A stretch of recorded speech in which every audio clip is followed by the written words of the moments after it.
it shouldn't be looked, you shouldn't be looked down upon if you want to go and train with other people. I just never understood that concept, because I mean, it's like playing ball. Like, you know, you go from park to park playing pickup ball. No one's going to say like, oh, well, you coming from over there, like you can't play with us.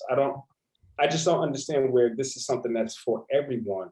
Why people are looked a certain, like you're viewed a certain way for training with other people. I can understand if there's this, you're a competitor and there's a rival academy and there's actually tensions between the two schools. That I can understand.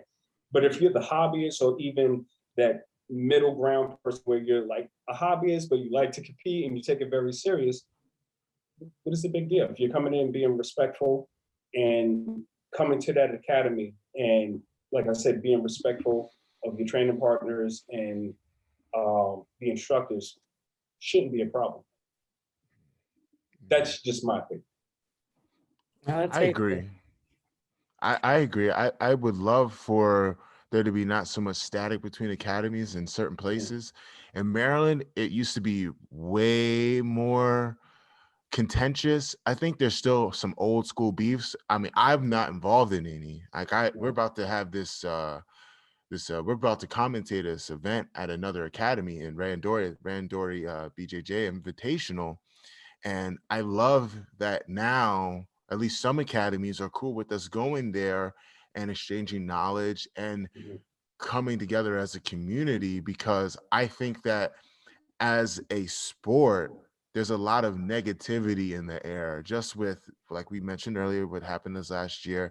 And like we have this old school mentality. I guess it comes from Brazil, how they used to have blood feuds between affiliations, you know, like they'd literally fight in the streets, and they kind of brought that attitude over here. And I'm like, man, in other sports, like you mentioned hooping, guys will go from different borough to different borough or different neighborhood. Some dudes would go from DC to Baltimore just to get an open run in for the best hoopers.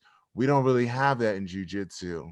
And it's kind of disappointing, because I would love nothing more for us to treat this like basketball. It would make it way more fun, as opposed to, like, you kind of have to think about, at least from my perspective as a competitor, you got to think some guys, you go to academy, you got a target on your back just because.